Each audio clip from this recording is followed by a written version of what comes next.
I didn't expect a funeral chapter to reveal the bride of Christ. You'd think Genesis 23 is just about a funeral, but what if the first piece of the promised land was a grave? Crazy twist. That grave wasn't just about Sarah. It was about Christ and his bride, the church. Sarah died in Hebron, and Abraham mourned her. Then he negotiated with the Hittites to buy a cave at Machpelah, refusing to take it as a gift.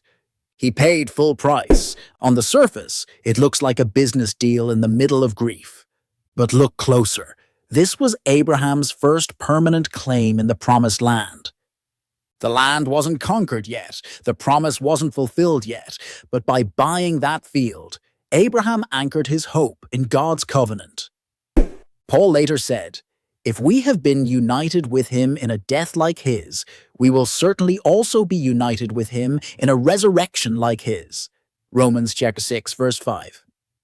Abraham wasn't just burying Sarah, he was sowing a seed of resurrection that pointed to Christ and the church. That cave at Machpelah became the family tomb. Abraham was buried there, Isaac and Rebekah, Jacob and Leah. It turned into the anchor point of promise. For the bride of Christ, the church, this points straight to our identity. We are a people anchored in a grave that could not hold Jesus. Just as Machpelah testified to future inheritance, the empty tomb testifies to our eternal inheritance. The church is not built on shifting ground, but on the rock of resurrection.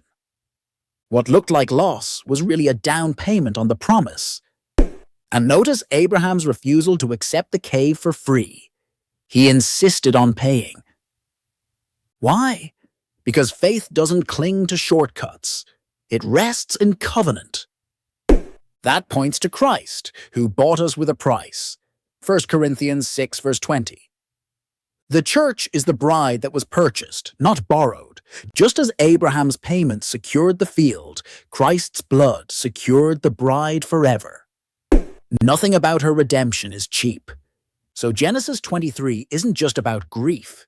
It's about glory hidden in a grave.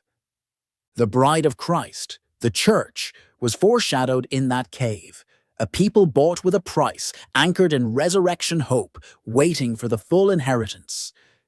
If you believe even a burial can point to promise, then put the word resurrection in the comments. Because in Christ's church, graves aren't the end. They're the doorway into forever.